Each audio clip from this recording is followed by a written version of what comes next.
Welcome to TorGod, where you can learn to play Star Wars The Old Republic like a god. After you've downloaded, installed the game, and picked your server, your next choice is going to be to pick your allegiance. You can choose to defend the Galactic Republic or fight for the Sith Empire.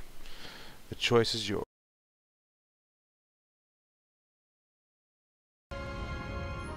Here we have the Republic class selection screen. You can choose Jedi Knight, Jedi Consular, Smuggler, or Trooper. On the Sith side, you can choose Sith Warrior, Sith Inquisitor, Bounty Hunter, or Imperial Agent.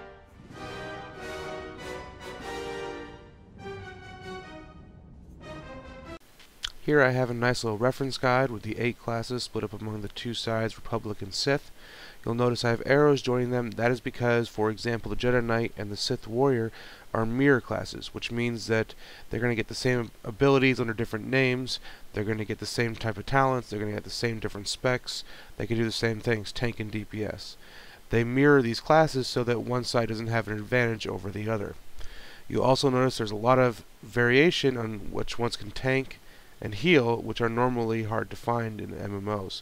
In this case, a lot of classes can do both of those, and so it should make it easier to find a nice party matchup with tank, heal, and DPS.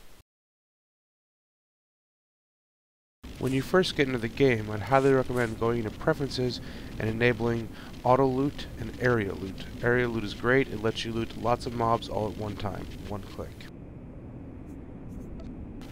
Another thing you'll notice when you first get into the game is you have 6 abilities currently on your bar. The left 3 in 1, 2, and 3 spots, those are your first 3 attack abilities, which you'll have different abilities for different classes. Then you have your right 3, which are going to be kind of similar for all the different classes. The first of those 3 is a buff, as you just saw me cast. The middle one is your Hearth, which we'll get back to later. And the far right ability is, in this case, called Seethe.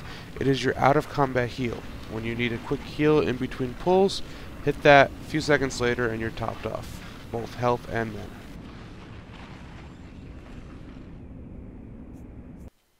Now these green doors here, these are your instance entrances and exits. You're going to be seeing them all over the place for all of your class quests and all your group quests. They allow you to go in just by yourself or with your group mates, and you are dealing with the mobs for your quest. That way you don't have to wait in line for a name that you're trying to kill and 10 other Sith Inquisitors there trying to kill it too. It's just you going in there. When you go through it, you're going to see it's going to turn red because you can't come back anymore because I've finished this instance. Here's a quick look of what a quest giver looks like in Star Wars The Old Republic. You'll notice the triangle shape above his head. When you have a completed quest, that will be filled in with green. Here's another quest giver, and then on the wall we see a little console. Whenever you see these in the game, you're going to want to click on them. These are how you get your bind points. And again, I'll talk about that in a little bit more detail later. Also outside, depending on which starting zone you're at, you may come across a little taxi provider. You want to click on all those as well. Those are your flight.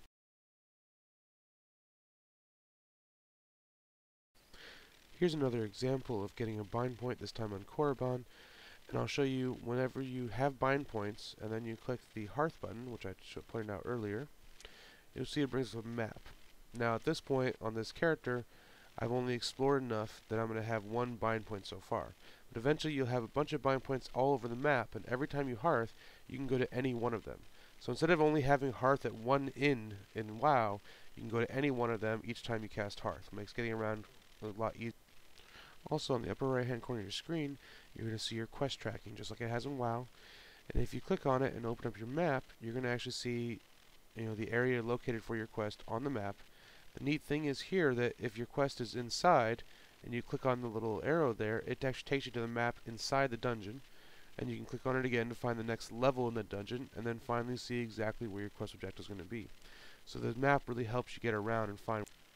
When I go down this hill here, you'll see on top of the screen I get a new codex entry. This is, just exploring around the area. You get Explorer XP. But this codex will also keep track of all the different places you find as well as achievements. The next thing we're going to look at is, you'll notice I only have 1 quest right now, but if I go over here and kill one of these mobs, once I do that, I get a bonus quest. And a lot of places throughout the whole world, as you're going through and killing mobs, you're going to get additional bonus quests to kill more of them. Usually it's nice free XP for what you're doing. Also, when you kill some certain mobs, you will get a codex entry for them and more free XP. So you want to kill mobs of all different types as you come across them. Now I've fast forwarded a bit to the end of this first planet here. You see I have my companion.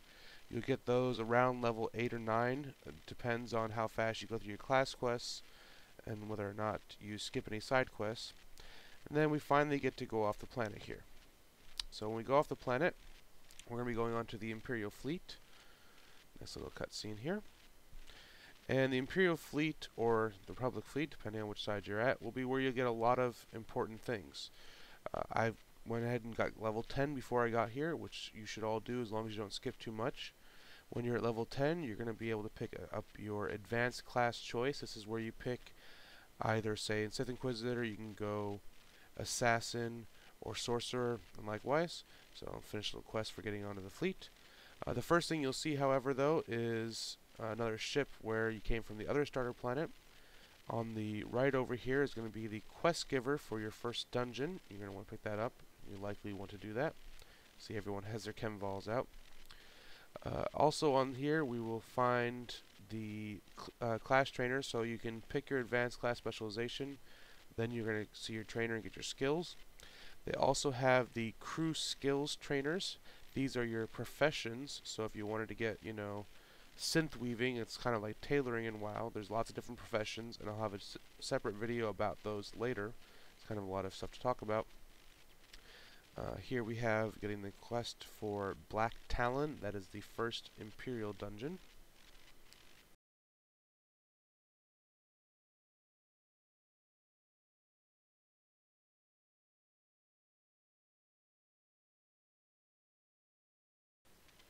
Now when I'm going to go downstairs, you'll see I'll be able to pick up the quest for getting my advanced class since I'm level 10.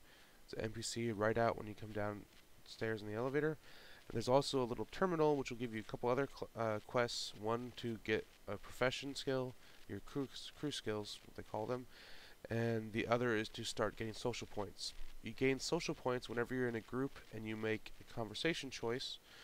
And you can build up those, and those allow you to buy special cosmetic items as well. And there's a little quest here to be able to do that.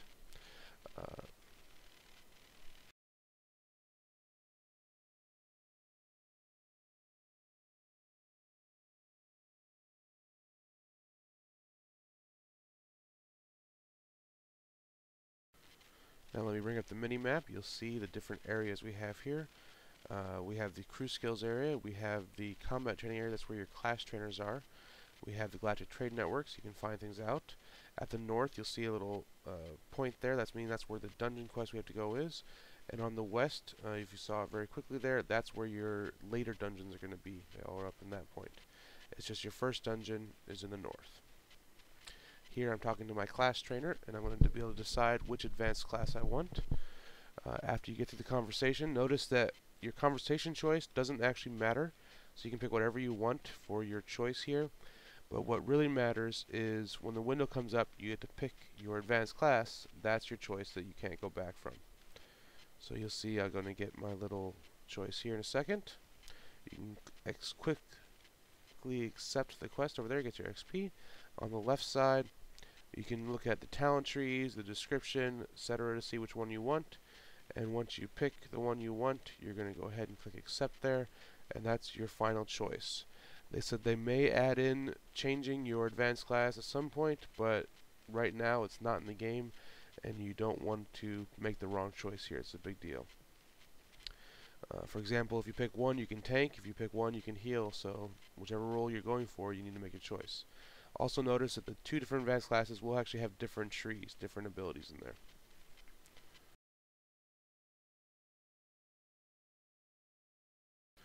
Here's my trainer over here. You see the little half triangle, and on the bottom is a plus. That means there are skills I can learn, so I can go ahead and learn them real quick.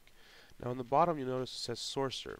Once you've picked your advanced class, you need to go down there and click that, otherwise you won't be training all of your abilities. You need to have them all there.